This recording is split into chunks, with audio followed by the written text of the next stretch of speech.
অনুরোধ জানাবো অসহায় পরিবারের এই ভিডিওটি দেখার জন্য। আপনারা জানেন যে আমরা সবসময় অসহায় পরিবার নিয়ে কাজ করি। ইনশাআল্লাহ দেশ এবং বিদেশ থেকে আপনারা যারা যুক্ত হবেন, আপনাদের মন থেকে এই ভিডিওটি দেখে আপনাদের সাধ্য অনুযায়ী আপনাদের এই সুন্দর হাতকে প্রসারিত করার চেষ্টা করবেন। আল্লাহ তাআলা যেন আমাদের প্রত্যেককে তৌফিক দান করেন। আমিন। প্রিয় দর্শক, মানুষ মানুষের জন্য, জীবন জীবনের জন্য। এই কথাটা চিরসত্য। মানুষ যখন বিপদে পড়ে, মানুষ যখন নিজের চিকিৎসা নিজে চালাতে ব্যর্থ হয়ে যায়, মানুষ যখন চিকিৎসাহীন অবস্থায় পড়ে থাকে, মানুষ যখন অসুস্থ হয়ে ঘরে পড়ে থাকে, মানুষ যখন তার সন্তানদের স্ত্রীদের খাবার দিতে পারে না, তখনই কিন্তু এই মানুষের দায়িত্বগুলো নিতে হয় সমাজকে। এটা সমাজের দায়িত্ব হয়ে যায়। কারণ এই শিক্ষাটা আমরা পেয়েছি, আমাদের নবী করিম সাল্লাল্লাহু আলাইহি সাল্লাম দিয়েছেন। বলে গেছেন, নবী করিম সাল্লাল্লাহু আলাইহি সাল্লামের জীবন দশায় এটা দেখিয়ে দিয়েছেন। তাহলে আমরা মানুষ, আর মানুষ হিসাবে নৈতিক দায়িত্ব, সামাজিক দায়িত্ব আমরা চোখ বন্ধ করে থাকলে চলবে না, আমরা এড়িয়ে গেলেও চলবে না। কারণ চোখ বন্ধ করে থাকা আর এড়িয়ে যাওয়াটা এটা কিন্তু আপনার জন্য অনেক অভিশাপ। কারণ আপনাকে যে চোখ দিয়েছেন আল্লাহ দেখার জন্য, ভালো কিছু যদি দেখেও না দেখার ভান করেন, চোখ বন্ধ করে রাখেন, কাল কিয়ামতের দিন সেই চোখ কথা বলবে। আপনি বুঝে যদি না বুঝার ভান করেন, আপনার ব্রেন কথা বলবে। তার মানে হচ্ছে এটা যে আমার ভিডিওটি আপনারা দেখবেন, শুনবেন। কিন্তু আপনি চোখ বন্ধ করে থাকতে পারবেন না, কান বন্ধ করে থাকতে পারবেন না। আপনাকে সবকিছু খুলে খেয়াল করে বুঝতে হবে, এবং বোঝার পরে যদি এটা আপনি মনে করেন সামাজিক দায়িত্ব আপনার উপরে, নৈতিক দায়িত্ব, তাহলে অবশ্যই সামাজিক দায়িত্ব থেকে, নৈতিক দায়িত্ব থেকে, নবী করিম সাল্লাল্লাহু আলাইহি সাল্লামের নির্দেশ থেকে আপনাকে এটা পালন করতে হবে। আল্লাহ আপনাকে সৃষ্টি করেছেন, আমাকে সৃষ্টি করেছেন। এই পৃথিবীতে অনেক মানুষ সৃষ্টি করেছেন। কাউকে রেখেছেন সুখে, রাজপ্রাসাদে। আবার কাউকে করেছেন গরিব, রেখেছেন গাছতলায়। কাউকে টাকা পয়সা দিয়েছেন, ধন সম্পদ অনেক আছে, কিন্তু শরীর সুস্থ। আবার কাউকে টাকা পয়সা দেন নাই, শরীরে বড় বড় রোগ বাসা বেঁধে আছে। তো যেই মানুষটি আজকে আমার সামনে বসা আছেন, বিশ্বনাথের রায়পুর গ্রাম থেকে আমরা এই ভিডিওটি আপনাদের কাছে উপস্থাপন করছি। অধ্যুষিত বিশ্বনাথ, বিশ্বনাথের প্রবাসী অনেক ভাই বোনেরা আছেন। আপনাদের বিশ্বনাথ থেকে যতগুলো ভিডিও করেছি, আপনারা কেউ কিন্তু খালি হাতে ফিরিয়ে দেননি। কারণ বিশ্বনাথবাসীর দায়িত্ব থেকে থাকে বিশ্বনাথের মানুষকে দেখার। আমার নবী করিম সাল্লাল্লাহু আলাইহি সাল্লাম বলেছেন, আপনি সাহায্য করবেন, সাহায্য করার উপযোগী আপনি কাকে করবেন? প্রথমে আপনার বাড়িতে, আপনার ঘরেতে, আপনার গ্রামে, আপনার ইউনিয়নে, আপনার উপজেলায়। তার মানে আপনারা বিশ্বনাথের যারা আছেন, আপনারা যেখানেই থাকেন না কেন, আপনার উপজেলার মানুষ হিসাবে, আপনার থানার মানুষ হিসাবে এই মানুষের পাশে থাকা আপনার জন্য জরুরি হয়ে গেছে, ফরজ হয়ে গেছে। আল্লাহ তাআলা যেন আমাদের প্রত্যেককে তৌফিক দান করেন। সরাসরি নাম্বার আছে, আপনারা নাম্বারে যোগাযোগ করে কথাবার্তা বলে আপনারা সাহায্য করবেন। আসুন আমরা একটু জেনে নেই আজকের লাইভের আসার মূল কারণ কি।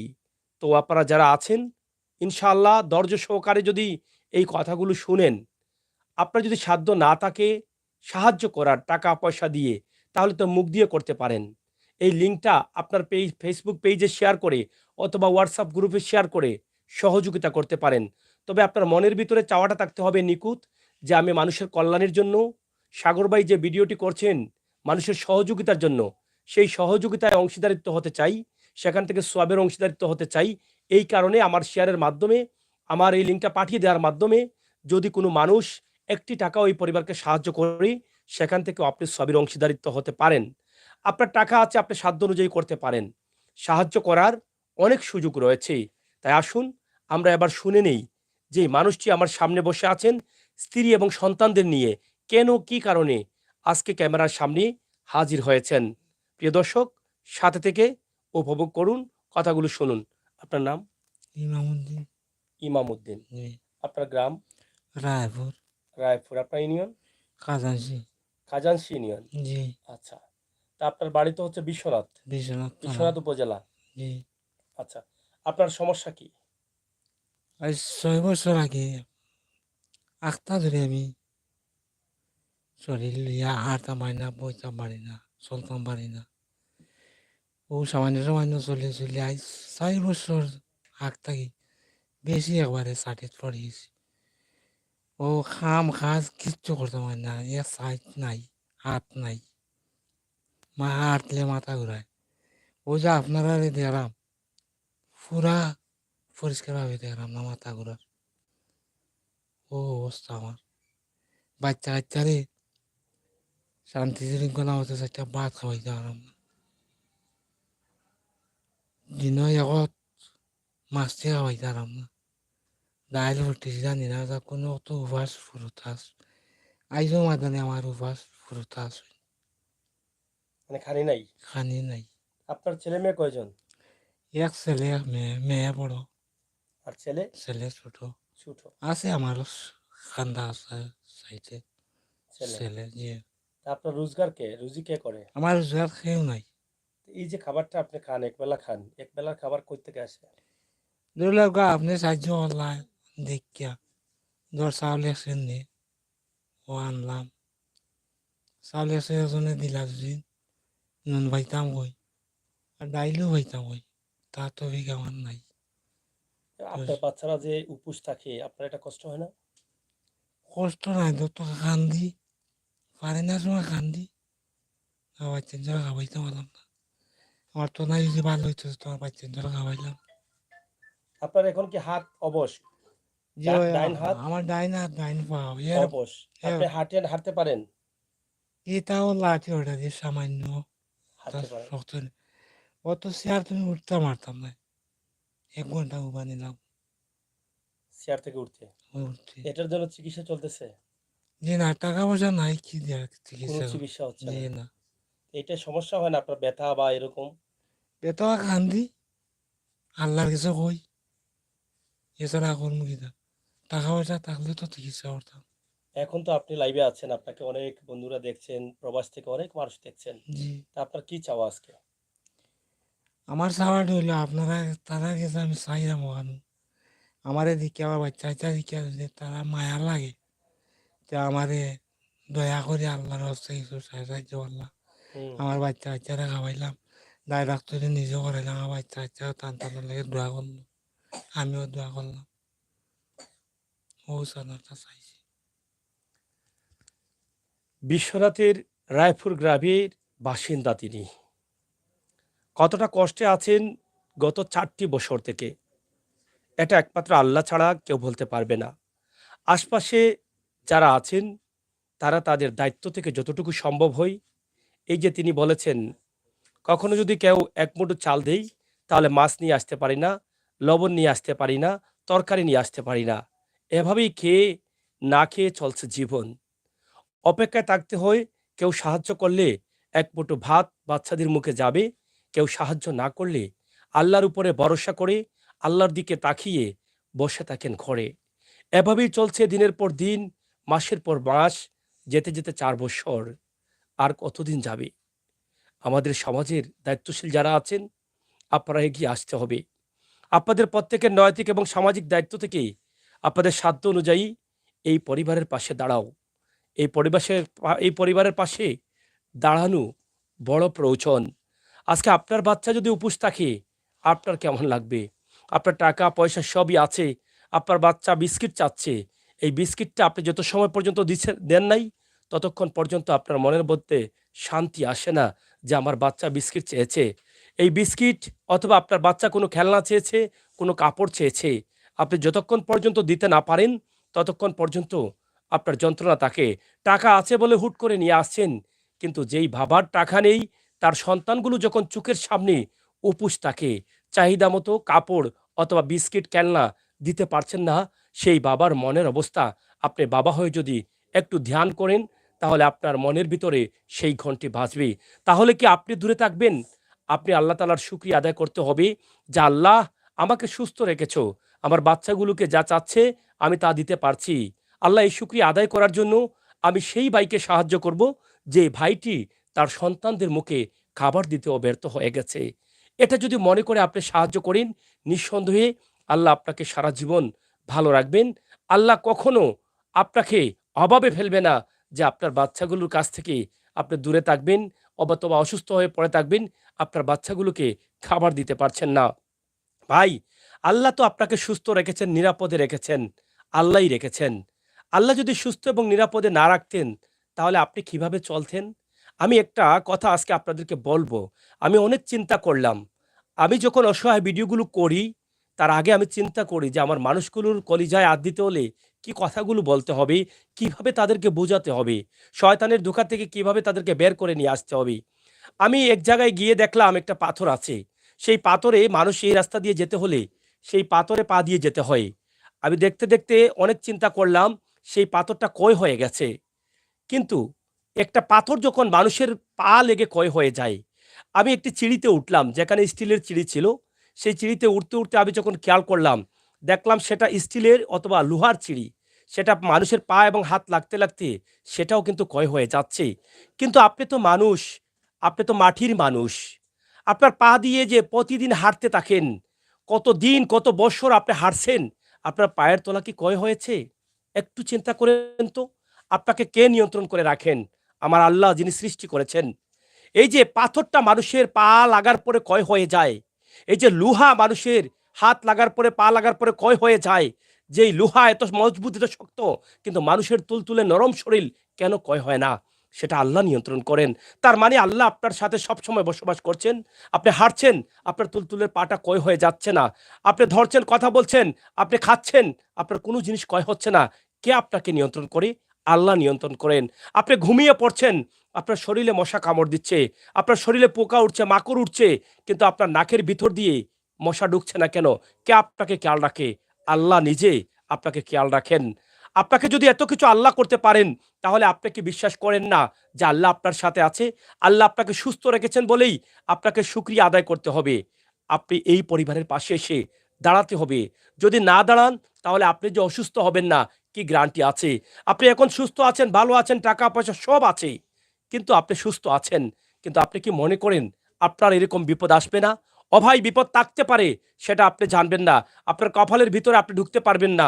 যখন হয়ে যাবে তখন বুঝতে পারবেন, বলতে পারবেন যে কপালে ছিল, নসিবে ছিল। কিন্তু তার আগে নসিব থেকে, কপাল থেকে আপনাকে পরিবর্তন করতে হবে। আর সেই পরিবর্তন করার জন্য আমার আল্লাহ আপনাকে আমাকে সুযোগ দিয়েছেন। আল্লাহ বলেছেন, আমার কাছে প্রার্থনা করো, নেক হায়াত চাও, বিপদ থেকে বাঁচার জন্য মানুষের কল্যাণে কাজ করো। রাসূল যে রাস্তা দেখিয়েছেন সেই রাস্তায় হাঁটো। আমি তোমার চলা থেকে, আমি তোমার কাজ থেকে তোমাকে বিপদ থেকে রক্ষা করব। মানুষের দোয়া থেকে, তোমার এই সমস্ত রোগ থেকে আমি মুক্তি দিব। কারণ আমরা একটা কথা বলে থাকি যে আজকে আমার এই ভাই অসুস্থ হয়েছেন, আমরা বলে থাকি সেটা আল্লাহ তাআলার হুকুম। কিন্তু আল্লাহ তাআলার হুকুম বলেছেন, ঠিক আছে, সেটা আল্লাহ তাআলার হুকুম। কিন্তু আবার বলেছেন যে তুমি আমার কাছে চাও, তুমি ভালো কাজ করো। ভালো কাজ করলে তোমাকে ভালো পথে আমি রাখবো। ভালো কাজ করলে বিপদ থেকে রক্ষা করব, রোগ থেকে রক্ষা করব। তার মানে কি এটা বোঝায় না আল্লাহ? আল্লাহ তোমাকে দিয়েছেন, যেদিন আপনাকে পৃথিবীতে পাঠিয়েছেন, কপালে লিখে দিয়েছেন ৩৫ বছরে তুমি অসুস্থ হয়ে পড়বা। ৩৫ বছরে তোমার হাত পা বেঁচেত হয়ে যাবে। ৩৫ বছরে তোমার বড় দুর্ঘটনা হতে পারে, অথবা ১৫ বছরে হতে পারে, অথবা ৬০ বছরে হতে পারে। সেখান থেকে এই বিপদ থেকে রক্ষা পাওয়ার একমাত্র রাস্তা হচ্ছে আল্লাহ তাআলার কাছে প্রার্থনা করা, মানুষের দোয়া নেওয়া। কারণ এটা এই সুযোগটা আছে। তাহলে আপনি সুস্থ এবং ভালো থাকতে হলে এই সমস্ত মানুষের দোয়া জীবনে বড় প্রয়োজন। এই সমস্ত মানুষের দোয়াগুলো আপনাকে নিশ্চিত ভালো রাখবে, সম্মানী করবে। দুনিয়াতেও আপনি সুন্দর জীবন করবেন, পরকালেও আপনি জান্নাতি হবেন। আমি একটু কথা বলি। উনার স্ত্রী এখানে বসা আছেন, উনার মেয়ে বসা আছে, উনার একমাত্র সন্তান, ছেলে সন্তান, সে এখানে বসা আছে। এই ছেলেটা যদি বড় হতো, তাহলে হয়তোবা এই বাবার মুখে এক মুঠো আধার দিতে পারতো। আজকে হয়তোবা এই ছেলেটার দিকে তাকিয়ে আজকে লাইভে আসতে হতো না। কিন্তু আসতে হয়েছে। ছেলেটা ছোট্ট, মেয়েটা এখানে অসহায়ের মতো বসে আছে। মেয়ে হয়েছে বলেও হয়তো সে ভাবছে যে আল্লাহ আমাকে যদি ছেলে করে দিতা, তাহলে হয়তো আজকে আমি আমার বাবার কষ্টটা বুঝতে পারতাম। আমি বাহিরে গিয়ে কাজ করে আমার বাবাকে চিকিৎসা করাতে পারতাম। আপনি যদি দেখতে চান এই মেয়েটির কষ্ট, তাহলে তার মুখ থেকে আপনারা কথা শুনতে পারবেন, অনুভব করতে পারবেন। একটা মেয়ে যখন বুঝতে শিখেছে, সে হয়তো সেটা মনে মনে ভাবছে, মনে মনে বলছে যে আল্লাহ আমার বাবাকে এত কষ্ট দিচ্ছ, আল্লাহ আমাদেরকে এত কষ্ট দিচ্ছ, খাবার নেই, কিন্তু আমাকে কেন, আমি আসার আগে আমার ভাইকে আমার জায়গায় দিলেন না? আমার ভাইটি বা আমি যদি ছেলে হতাম, তাহলে হয়তোবা আমার বাবার পাশে দাঁড়াতে পারতাম। এই মেয়েটা কষ্ট নিয়ে কিন্তু আজকে এখানে লাইভে এসেছে। আমরা একটু কথা বলি উনার স্ত্রীর সাথে। আসসালামু আলাইকুম। হ্যাঁ। আমার স্বামী ৬ বৎসর ধরে করো অসুস্থ মানুষ, টাকার অভাবের কারণে আমি চিকিৎসা করাইতে পারলাম না। আমার স্বামী বাচ্চা কাচ্চা লইয়া আমি উপাসে খাফাসে থাকি মানুষের ওসে হাত ফাতাই গিয়ে আমার বাচ্চা নিতে সিকরাল দিন খাইতা করি। আমি মানুষের ওসে গিয়া তো গিয়া হাত ফাতাই তোমার বাচ্চা নিতে আমি এনে খানি দিই। আজ ফার্স্ট দিন আমার বাচ্চা নিতে আমি 6 ভর চাউল এনে ঋণ হইয়া আমার বাচ্চা নিতে আমি খাওয়াইছি নুন দি। আমার স্বামী অসুস্থর কারণে আমার বাচ্চা কাচ্চার মুখে আমি ওদের দিতে পারলাম না। কোনো কাম কাজ আমি বাইরে ঘরে গেলে তো আমি কাম কাজ করি কইরে এনে তোমার বাচ্চা নিতে নুন দি আমি বাচ্চাটা এনে দেই। আমার স্বামীর অবশ কোনো কাম কাজ করতে পারি না। আজকে একটা মেয়ে শিয়ান সকল মেয়েটা খাফরে সুফরে খানি বনি বাচ্চা কাচ্চার মুখে আদার দিতাম পারি না।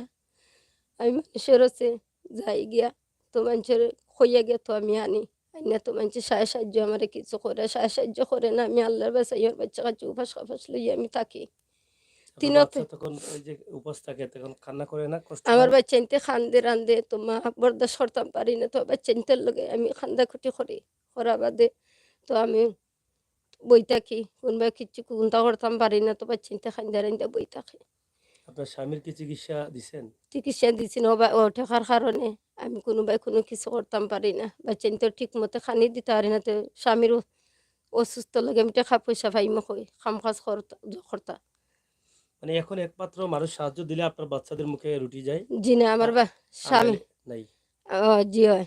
আর আমার স্বামীর অসুস্থ লাগে আমি সাহায্য আপনারা আছে চাই আর আপনারা দয়া করে সাহায্য আমারে দৌকা আমার স্বামী বালা করতাম আর বাচ্চা কাচ্চারে আমি খাবাইতাম।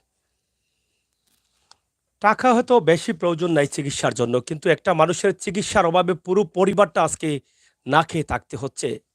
প্রিয় ভাই ও বোনেরা, আল্লাহ আপনাদেরকে ভালো রেখেছেন, নিরাপদে রেখেছেন, সুস্থ রেখেছেন, প্রবাসে আছেন, দেশের বিভিন্ন জেলায় আছেন।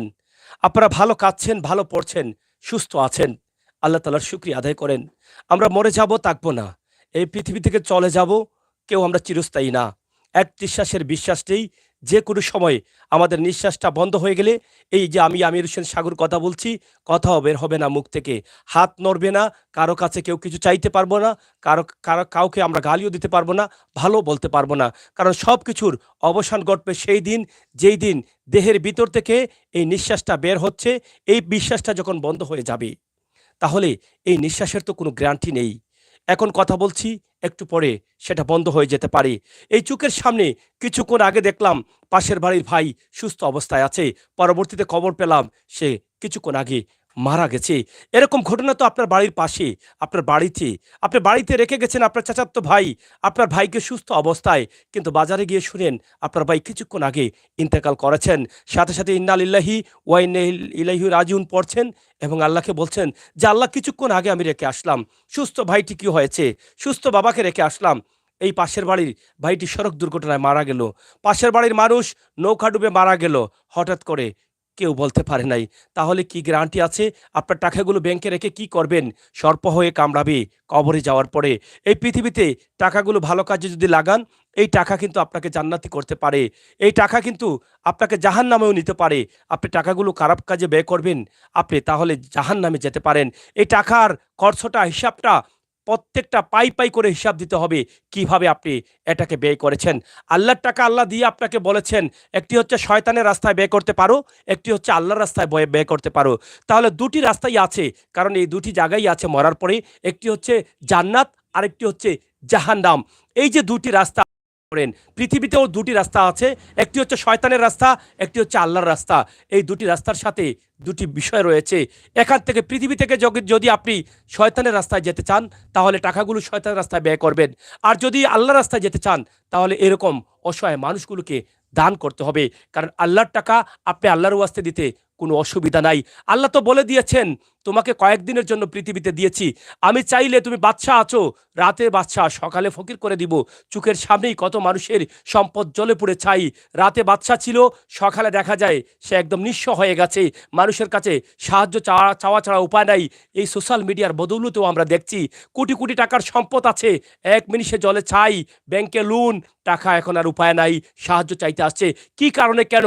আল্লাহ এই পৃথিবীর মানুষকে চোখে আঙ্গুল দিয়ে পরীক্ষা করছেন। ও ভাই, এত বড়াই করবেন না, টাকা আছে বলে কোটি টাকার গাড়ি চড়বেন, অথচ এই সমস্ত মানুষকে দেখবেন না। কি কারণে? মরে যাবেন, জবাব দিতে পারবেন না, জাহান্নামী হবেন, জাহান্নামে জ্বলবেন, পুড়বেন। আল্লাহকে বলবেন আবার পৃথিবীতে দাও, টাকা দিয়ে দিও, মানুষকে বেশি বেশি দিব, আমি জান্নাতি হয়ে যাব। সেই দিন আর সেই সুযোগ থাকবে না। কত বছর যে জ্বলবেন, পুড়বেন, মরবেন বলতেই পারবেন না। তাই জান্নাতি হতে চাও, টাকাগুলো কাজে লাগাও। সন্তানকে দিয়ে যাবেন, ব্যাংক ভর্তি টাকা আছে, সন্তান সরকারি চাকরি করে, ভালো চাকরি করে, সন্তানের টাকা দিয়ে কিন্তু সন্তান চলতে পারবে। তারপরও আপনার কোটি কোটি টাকা কেন রেখে যাচ্ছেন, সম্পদ রেখে যাচ্ছেন? আপনি মরার পরে সন্তান সেই টাকাগুলো শয়তানের রাস্তায় ব্যয় করছে, এখানে আপনার দুজক দিয়ে গেছেন। এই পৃথিবীতে আওলাদ যদি ভালো রেখে যেতে পারেন, মরার পরে আওলাদ যা করবে সেটা কিন্তু আপনার কবরে যাবে। ভালো করবে, ভালো সওয়াব করবে, সেটা কিন্তু আমল হয়ে যাবে। খারাপ করবে, সেটার জন্য প্রতিটা মিনিটে মিনিটে কবরে জবাবদিহি করতে হবে। তাই টাকাগুলো রেখে যাবেন না এই সমস্ত মানুষকে দিয়ে যাবেন? টাকাগুলো আপনি কিভাবে ব্যয় করবেন, রসুলের আদেশ অনুযায়ী না শয়তানের নির্দেশ অনুযায়ী, সেটা আপনাকে নির্ধারণ করতে হবে এই পৃথিবী থেকে। তাই আল্লাহ তাআলা যেন বুঝার, জানার, শোনার তৌফিক দান করেন। পৃথিবীতে যাওয়ার আগে যেন আমরা ভালো কিছু করে যেতে পারি। আজকে যেই বাবা টাকা চাচ্ছেন সন্তানদের জন্য, সন্তানদের মুখে রুটি দেওয়ার জন্য, সেই মানুষটা তো আপনি হন নাই। আপনি ভাগ্যবান, আল্লাহ যে আপনাকে টাকাওয়ালা করেছে। আপনি ভাগ্যবান, আল্লাহ যে আপনাকে এভাবে ক্যামেরার সামনে এনে সাহায্য চাওয়াচ্ছে না। তার মানে কি, আল্লাহ আপনাকে রেখেছেন শুধুমাত্র আরামে রাখার জন্য না, জান্নাতে দেওয়ার জন্য না, আল্লাহ আপনাকে পরীক্ষা করার জন্য। এই পৃথিবী থেকে জান্নাতের চাবিটা আপনার মুঠে নিয়ে যেতে হবে, তাহলে আপনি জান্নাতি হবেন। এই সমস্ত ভিডিও আপনি ভাগ্যবান হয়েও যদি না করেন, টাকা দিয়েছেন বলেই কিন্তু আপনাকে ভাগ্যবান বলা হয়েছে। এই কারণে টাকা দিয়ে চাইলে মানুষের উপকার করে জান্নাতের চাবি কিনে নিতে পারেন। টাকা আছে বলে আপনি এই ভাইটিকে দিতে পারবেন, কিন্তু অনেক ভাই আছে টাকা দিতে পারে না। আমাদের ভিডিও করার পরে আমার অনেক ভাই আছে ৮০ টাকাও কিন্তু আমরা দেখেছি, ফেসবুক থেকে ভিডিও দেখে ৮০ টাকাও বিকাশে দিয়ে থাকেন, দিয়ে বলেন ভাই আমার সাধ্য অনুযায়ী আমি এই টাকাটা তাকে দিয়েছি। এরকম মানুষ তো আছে, ১০০ টাকা দিয়েছে, ২০০ টাকাও দেয়। কারণ এই মানুষগুলোর মন আছে, আল্লাহর প্রতি ভয় আছে, জাহান্নামের ডর আছে। তার জন্য তার সাধ্য অনুযায়ী ১০০ টাকাও সে দিয়ে দোয়া নিচ্ছে। এই যে দোয়াটা নিচ্ছে, তার নাই থাকলে কিন্তু সে আরো বেশি দিত, কিন্তু আপনার আছে, আপনি কেনও দিচ্ছেন না, কেন জাহান্নামী হচ্ছেন? তাই দেরি না করে আপনি আপনার সাধ্য অনুযায়ী এই মানুষটিকে সাহায্য করুন। এই মানুষটি দোয়া করুক আর না করুক এটা বড় বিষয় না। আপনি কি কাজটা ভালো করলেন, আপনার ভালো কাজে সেই মানুষটা খুশি হলো কিনা, সেটা যদি আপনি মনে করতে পারেন, বুঝতে পারেন, তাহলে অবশ্যই এখান থেকে দোয়া আপনার উপরে চলে যাবে। আপনি এই মানুষকে সাহায্য করছেন, উনি দোয়া না করলেও সেটা আপনি যখন সাহায্য করবেন, তখন তিনি দেখবেন যিনি সৃষ্টি করে আপনাকে এই পৃথিবীতে পাঠিয়েছেন, তিনি তখন সাথে সাথে ফেরেশতাদেরকে বলবেন যেটা লিখে রেখো, আমার সৃষ্টি, আমার মানুষগুলো, আমার উম্মতগুলো, আমার সৃষ্টিগুলো মানুষের জন্য কাজ করছে। তখনই আপনি কিন্তু জাহান্নামী হতে পারেন। কারণ একটি কাজ আপনার জীবনে যদি ভালো হয়ে যায়, আপনার জীবনের সমস্ত গুনাহখাতা মাফ হতে পারে। একটি কাজ যদি আপনার জীবনে ভালো হয়ে যায়, তাহলে আপনার বিপদ আপদ দুর্ঘটনা থেকে আপনি বেঁচে যেতে পারেন। দর্শক সাথে থাকুন, আমরা একটু কথা বলি।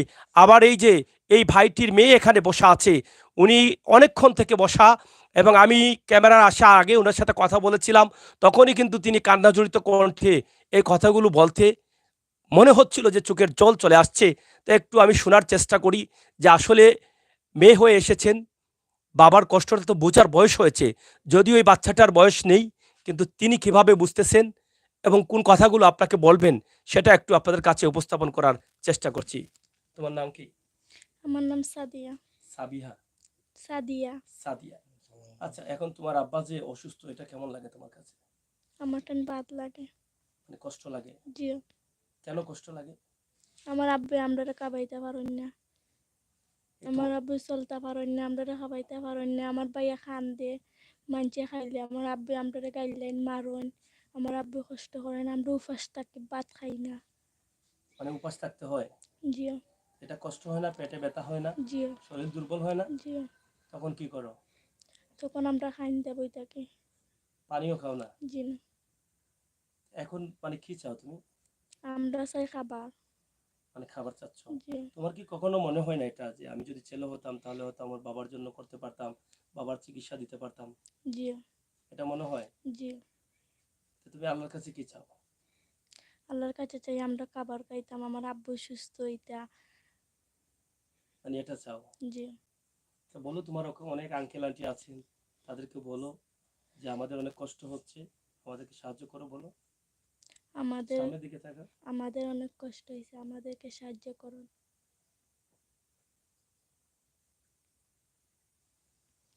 এই যে একটা মেয়ে আজকে সাহায্য চাচ্ছে, সে নিরুপায় হয়ে কিন্তু ক্যামেরার সামনে আসছে। কারণ এই বয়সের মেয়েরা ক্যামেরার সামনে স্বাভাবিকতা আসতে চায় না। কিন্তু আজকে তার বাবা অসুস্থ, চিকিৎসা নিতে পারছেন না। আজকে তার ছোট্ট ভাইটা পেটের খিদায় কান্না করছে, পেটের যন্ত্রণায় ভুগছে। আজকে তার মা হাহাকার করছেন, মানুষের বাড়ি, বাড়ি কাজ করছেন তাদের মুখে এক মুঠো ভাত দেওয়ার জন্য। আল্লাহ পেট দিয়েছেন মাত্র ৪ আঙ্গুল। এই পেটের জন্য তো পৃথিবীতে এত কিছু। যদি পেট না থাকতো তাহলে আজকে এই বাবা সন্তান ক্ষুধার্ত আছে বলে কষ্ট পেতেন না। পেট যদি না থাকতো তাহলে আজকে মা মানুষের বাড়ি, বাড়ি গিয়ে কাজ করতে হতো না। মানুষের বাড়ি গিয়ে আল্লাহর ওয়াস্তে চাইতে হতো না যে আমার সন্তান কান্না করে আমাকে এক মুঠো চাল দাও। এটা বলতে হতো না। পেট আছে বলেই এত কিছু। তাই আল্লাহ যখন পেট দিয়েছেন, রিজেকও দিয়েছেন। তার মধ্যেখানে আমাদের কিছু, কিছু মানুষ আল্লাহ তাদেরকে কষ্ট রাখেন, উপোস করে রাখেন, ক্ষুধার্ত রাখেন। এই কারণে আপনাকে আমাকে আল্লাহ চিনার জন্য। আমি যে সৃষ্টি করে পৃথিবীতে মানুষ পাঠিয়েছি, সেগুলো মানুষ না অমানুষ এটা দেখার জন্য। আমি যে নবী করিম সাল্লাল্লাহু আলাইহি সাল্লামের উম্মত হিসাবে তাদেরকে পৃথিবীতে পাঠিয়েছি, তারা কি সেই নবীকে অনুসরণ করে, সেই নবীকে ভালোবেসে এটা দেখার জন্য। কারণ মরার পরে তো আপনি অবশ্যই জান্নাত আশা করেন। তো জান্নাত ভাই ৫ ওয়াক্ত নামাজ তো আপনার উপরে ফরজ। আপনাকে আদায় করতেই হবে। তো ৫ ওয়াক্ত নামাজ যদি আদায় করেই ফেললেন, আপনার জীবনে একটি নামাজও কিন্তু কজা হয়নি।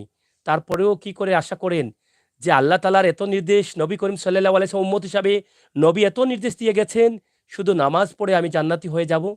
ও ভাই, শুধু নামাজ পড়ে জান্নাতি হওয়া যাবে না। জান্নাতি হতে হলে নামাজ রোজার পাশাপাশি ক্ষুধার্ত মানুষের মুখে খাবার দেওয়াটা বড় জরুরি। গুরুত্বপূর্ণ জায়গা থেকে এটা চিন্তা করতে হবে। অসুস্থ মানুষকে চিকিৎসা দিয়ে সুস্থ করা এটা আপনার দায়িত্ব। আপনার উপরে নির্দেশ রয়েছে। শুধু নামাজ পড়ে আল্লাহর শুকরিয়া আদায় করবেন, আল্লাহকে বলবেন যে আল্লাহ আমি ৫ ওয়াক্ত নামাজ পড়েছি, আমাকে জান্নাতি করো। আল্লাহ আমি ৫ ওয়াক্ত নামাজ পড়েছি, আমাকে আরো ধন দিও। এটা চলবে না। আপনাকে সবকিছু করে বলতে হবে, আল্লাহ আমি নামাজ আদায় করছি, আল্লাহ আমাকে মানুষের কল্যাণে তুমি নিয়োজিত করো। আল্লাহ মানুষের কল্যাণে যেন কাজ করতে পারি, অসহায় মানুষের পাশে যেন থাকতে পারি। মানুষ যখন ভালো থাকতে পারে, মানুষের কল্যাণে যেন সব কাজগুলো আমি করতে পারি। আমার নবী করিম সাল্লাল্লাহু আলাইহি সাল্লামের নির্দেশ যেন আমি মানতে পারি। আমার নবী করিম সাল্লাল্লাহু আলাইহি সাল্লামের নির্দেশ মোতাবেক যেন আমি চলতে পারি। এটা কিন্তু আল্লাহর কাছে চাইতে হবে। আল্লাহ বলেছেন যে নবী করিম সাল্লাল্লাহু আলাইহি সাল্লামকে যারা ভালোবাসবে, তারা নবী করিম সাল্লাল্লাহু আলাইহি সাল্লাম যা বলেছেন তা ভালোবাসতে হবে, সেই কাজগুলো করতে হবে। তাহলে রসুল কি বলেছেন? রসুল সাল্লাল্লাহু আলাইহি সাল্লাম বলেছেন যে আমার যে মানুষগুলো কষ্টে থাকে, সেই মানুষগুলোকে যারা অন্য উম্মত দেখে কষ্ট পাবে, তারাই মানুষ হতে হবে। কারণ মমিনের দিল থাকবে নরম। এটা কি বলেছেন? মমিনের দিল থাকবে নরম। কারণ আজকে আমার এই ভাই এখানে অসুস্থ অবস্থায়, এই যে লাঠি, বয়স কত হবে? ৪০-এর কাছাকাছি বা ৪০ হবে, কিন্তু লাঠিটা হাতে। আপনাকে তো আল্লাহ এটা তুলে দেননি। কিন্তু এটা কে দিয়েছে? আল্লাহ দিয়েছে। আল্লাহ বলেছেন আমি যাদেরকে কষ্টে রাখি, অসুস্থ করি, তাদেরকে ভালোবেসে দেই। এই লাঠিটা কি আমি দিয়েছি? আমি কি ওনার হাতে আঘাত করেছি, পায়ে আঘাত করেছি, ভেঙে দিয়েছি, লাঠি দিয়েছি? না, এটা দিয়েছেন কে? স্বয়ং আল্লাহ দিয়েছেন। কারণ আল্লাহ বলেছেন রোগ হচ্ছে নিয়ামত। তো নিয়ামতটা কার জন্য? পারছেন না, কোনো খারাপ কাজে যেতে পারছেন না, ঘরে বসে আছেন। যতদিন ঘরে বসে কষ্ট করবেন, ততদিন উনার গুনাহ মাফ হবে। এবং এই মানুষের দ্বারা আপনার জন্য নিয়ামত। কি কারণে? কারণ আপনি যখন এই মানুষকে সাহায্য করতে আসবেন, এই মানুষের কষ্ট দেখে আপনি এই মানুষটির পাশে আসবেন, ঠিক তখনই এটা আপনার জন্য নিয়ামত হতে পারে। এই কারণে, কারণ আল্লাহর আরশে যখন আপনার সাহায্যটা কবুল হয়ে যাবে, আপনার জীবন পরিবর্তন হয়ে যাবে, আপনার ভবিষ্যৎ পরিবর্তন হয়ে যাবে। এটা, এই দোয়া, এগুলো আপনাকে জান্নাতি করতে পারে। কারণ এটা আপনার জন্য নিয়ামত। তাই আল্লাহ বলেছেন যাদেরকে আমি অসুস্থ করি, কষ্টে রাখি, ক্ষুধার্ত রাখি, তাদেরকে ভালোবাসি অনেক। কারণ মরার পরে ধনীদের অনেক আগে, কমপক্ষে ৫০০ বছর আগে এই গরিবরা জান্নাতি হবে। কারণ তাদের হিসাবটা খুবই কম। আমি জানি না ভুল বলছি কিনা, ভুল হলে ক্ষমা করবেন। তবে আমি যতটুকু জেনেছি আমার ক্ষুদ্র জ্ঞানে, আমি সেটা বলার চেষ্টা করেছি, জানার চেষ্টা করেছি। তাহলে আল্লাহ যাদেরকে ভালোবেসে রোগ দিয়েছেন, ক্ষুধার্ত রেখেছেন, কষ্টে রেখেছেন, আমরা যদি তাদের ভালোবাসি, তাহলে আল্লাহ কি আমাকে ঠেলে জঙ্গলে ফেলে দিবেন, দুজকে ফেলে দিবেন? অবশ্যই না। আল্লাহ আমাকে, আপনাকে, যখন এই মানুষগুলোর কাছে আমরা আসবো, যখন এই মানুষগুলোকে আমরা জড়িয়ে ধরবো, আমার আল্লাহ তখন আপনাকেও জড়িয়ে ধরবেন। আমার আল্লাহ তখন এই মানুষগুলোকে কুদরতি ছায়ার তলে রেখে রূপ দিয়ে নিয়ামত হিসাবে এখানে রেখেছেন, আপনাকেও কুদরতি ছায়ার তলে ঢুকিয়ে দিবেন। আজকে একটা মেয়ে বলছে আমার কষ্ট লাগে। কেন? এই মেয়েটা এখানে এসে কেন বলবে, ও ভাই আপনার মেয়ে তো এরকম আছে, আপনার মেয়ে তো সাহায্য চায় না আপনার জন্য। ও ভাই আপনার কি কষ্ট লাগে না এই মেয়েটির মুখের দিকে তাকাতে? কষ্ট লাগে না? যে মেয়েটি বিয়ের উপযুক্ত মেয়ে, সে কি কখনো এখানে সাহায্য চাইতে আসে আনন্দে? আনন্দে না ভাই। এই মেয়েটার বুকটা ফেটে যাচ্ছে, চৌচির হয়ে যাচ্ছে। যদি পৃথিবীতে কোনো মানুষ ভিতরটা চাকু দিয়ে এভাবে আলাদা করে দেখানো যেত মানুষের কষ্ট, তাহলে আজকে এই ভাইটা, এই মেয়েটা, এই বোনটা, তারা তাদের বুকটা চিরে দেখাতো কত কষ্ট, কত যন্ত্রণা তাদের বুকে আছে। এক তো হচ্ছে রোগের চিকিৎসা নিতে পারছেন না, কারণ সুস্থ হওয়ার সম্ভাবনা বেশি থাকে। স্ট্রোক করে হাত পা বেঁচেত হয়ে যায়। মানুষ সুস্থ হয় টাকার জোরে, চিকিৎসার জোরে। আল্লাহ তাআলা বলেছেন চিকিৎসা নিলে, উসিল্লা করলে আল্লাহ সুস্থ করবেন। তিনি উসিল্লা করতে পারছেন না, নিজে কষ্ট পেয়ে ভুগছেন, সুস্থ হচ্ছে না হাত। আজকে যদি উনার কষ্টটা দেখানো যেত, তাহলে বুঝতে পারতেন উনার বুকের ভিতরে কত যন্ত্রণা। এখানে চাল পাচ্ছেন না, সন্তানদের মুখে দিবেন। সন্তানরা কান্না করে খাবারের জন্য, মেয়ে বলছে বাবা কান্না শুনতে শুনতে কষ্ট পান। এটা কষ্ট কার উপরে অভিমান করে? সন্তানকে গালি দিচ্ছেন, আমি কোত্থেকে দিব? এই যে মেয়েটা বলল, দেখেন তো, কারণ কত আর সহ্য করবেন বাবা? সন্তান জন্ম দিয়ে বাবা বিপদে পড়েছেন, খাবার দিতে পারছেন না। এক ধরনের অভিমান করে থাকেন কার উপরে? আল্লাহর উপরে। আল্লাহ তো বলেছেন আমার উম্মত, আমার সৃষ্টি, তারা তো আমার উপরেই অভিমান করবে। তাহলে কি আমরা পারি না এই মানুষগুলোকে কাছে এসে ভালোবেসে তাদের দুঃখ দুর্দশা আমাদের উসিলায় যেন আল্লাহ তাআলা সরিয়ে নেন? পারি না? পারি। ভাই বোনেরা প্রবাসে আছেন, অনেক কথা বলেছি, চেষ্টা করেছি ক্ষুদ্র জ্ঞান থেকে আপনাদেরকে একটু বোঝানোর। কথা একটাই আমি বলবো, আপনাদের আমির হোসেন সাগর আপনাদের কাছে আল্লাহর ওয়াস্তে সাহায্য চাইতে শিখেছে, আপনারা বানিয়েছেন। আমি সরাসরি তাদের নাম্বারটি দিয়েছি, আপনারা সেই নাম্বারে কথাবার্তা বলে ফোনে বুঝে শুনে আপনারা সাহায্য করবেন। বিশেষ করে প্রবাসে থাকা বিশ্বনাথী ভাই বন্ধুরা, আপনাদের কাছে চেয়ে গেলাম, আপনাদের বিশ্বনাথের রায়পুর গ্রামের লামাকাজি ইউনিয়নের এই সন্তান আজ বড় অসহায়, আজ ক্ষুধার্ত অবস্থায় আপনাদের কাছে, কাদানশি ইউনিয়ন, তা আপনাদের কাছে লামাকাজি ইউনিয়নের কাছাকাছি কাদানশি ইউনিয়নের এই মানুষটি আজ ক্ষুধার্ত অবস্থায় তিনি আপনাদের কাছে সাহায্য চেয়েছেন। তিনি বলছেন যে সন্তানদের কান্না আর সহ্য হয় না। তিনি বলেছেন মানুষের কাছে সাহায্য চেয়েছে, বাচ্চাদের খাবার দিচ্ছেন, এখন আর কত আশপাশের মানুষ দিবে, কতদিন দিবে? তাই নিরুপায় হয়ে আপনাদের কাছে এসেছেন, আপনারা খালি হাতে ফিরিয়ে দিবেন না। তোমার নাম কি বাবা? রাহান। হ্যাঁ, রাহান। রাহান। আর তুমি কি আজকে ভাত খাইছো? না। খাও নাই? কি খাইছো আজকে? নন্দী ভাত। নন্দী ভাত খাইছো? ওরে বাবা, কোন জায়গায় খাইছো? বাড়িত? তোমার কষ্ট হয় না? নন্দী ভাত খাইতে ভালো লাগে তোমার? ভালো লাগে? গলায় আটকায় না?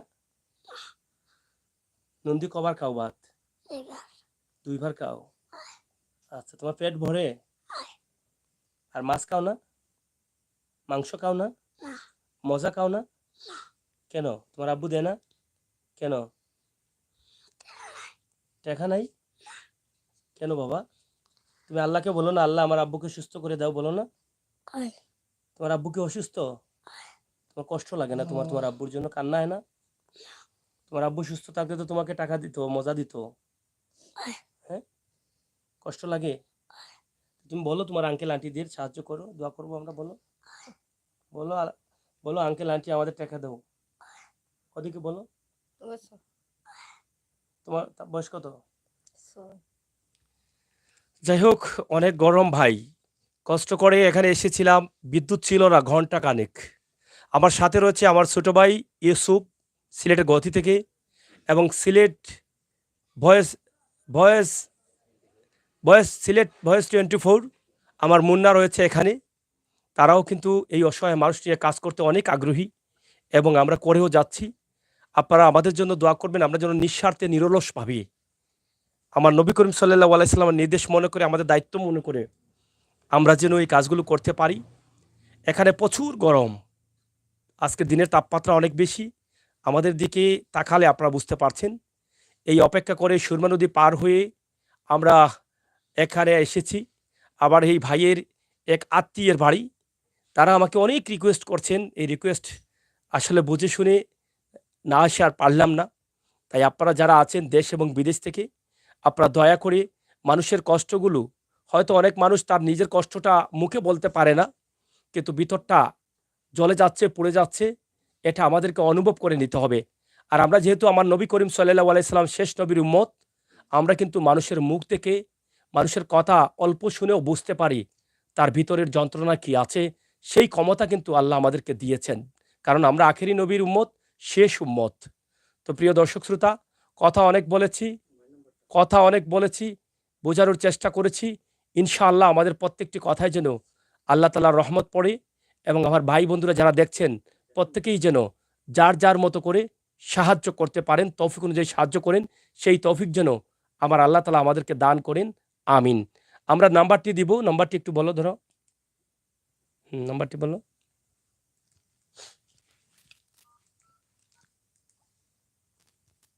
বলো।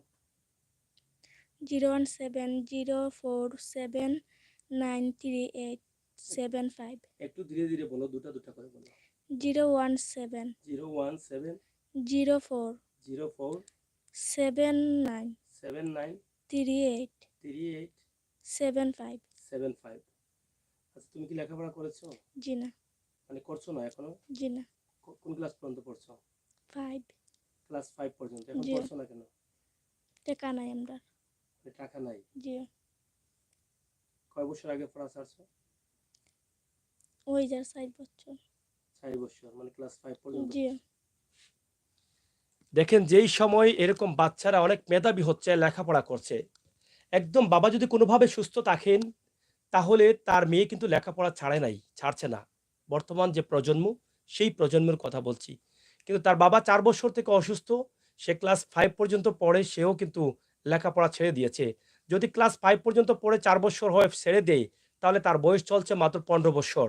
তো সেখান থেকে এই বয়সে সে লেখাপড়া ছেড়ে এখন বসে আছে শুধুমাত্র আল্লাহর দিকে তাকিয়ে। আল্লাহ যেন তাদের কষ্টগুলো সবাইকে বোঝার তৌফিক দান করেন। আমরা যেন এই মানুষগুলোর পাশে এসে দাঁড়াতে পারি। আমরা এখানে বিকাশ নাম্বারটা দেয়া আছে, ক্যাপশনে দেয়া আছে বিকাশ নাম্বারটা। আপনারা যারা সাহায্য করবেন, এখান থেকে চলে যাওয়ার পর সরাসরি তাদের কাছে সাহায্য করবেন, যেহেতু তাদের নাম্বারটি দেওয়া আছে। আপনারা যারা দেখছেন, শুধুমাত্র আমাদের কথাই কেন দিবেন, আপনারা তাদের সাথে কথা বলেন, আরও বুঝে শুনে আপনারা সাহায্যটা করেন। বিকাশ নাম্বারটা এখানে দেওয়া আছে, আপনারা অবশ্যই তাদের কাছে, তাদের সাথে কথা বলে দিবেন এবং সেটা আল্লাহ তাআলা যেন কবুল করেন, সেই প্রার্থনা আমরা করব সবাই মিলে ইনশাআল্লাহ। আপনাদের সুস্থতা কামনা করছি। বিশেষ করে প্রবাসী রেমিটেন্স যোদ্ধারা যারা আছেন, কত কষ্টে থাকেন, আর এই কষ্ট থেকে পরিশ্রম করে যে আপনারা রুজি করেন, সেটা আমার সৌভাগ্য হয়েছে। আমি কয়েকটি দেশে ভ্রমণ করেছি। সর্বশেষ আমি গত কয়েকদিন আগে সৌদি আরবে গিয়েছিলাম। সেখানকার শ্রমিকদের সাথে কথা বলেছি, সেখানকার শ্রমিকদের কথা তুলে নিয়ে এসেছি, আপনাদের কাছে দিয়েছি। সেই শ্রমিকরা কষ্ট থেকেও তো এই সমস্ত মানুষকে সাহায্য করেন। এই সাহায্যটা যেন আল্লাহ তাআলা কবুল করেন। এই সাহায্যের জন্য যেন আল্লাহ তাআলা তাদেরকে ভালো রাখেন এবং টাকাওয়ালা করেন। বেশি বেশি করে দান খয়রাত করার তৌফিক দান করেন। আমিন। আল্লাহ হাফেজ। হুম।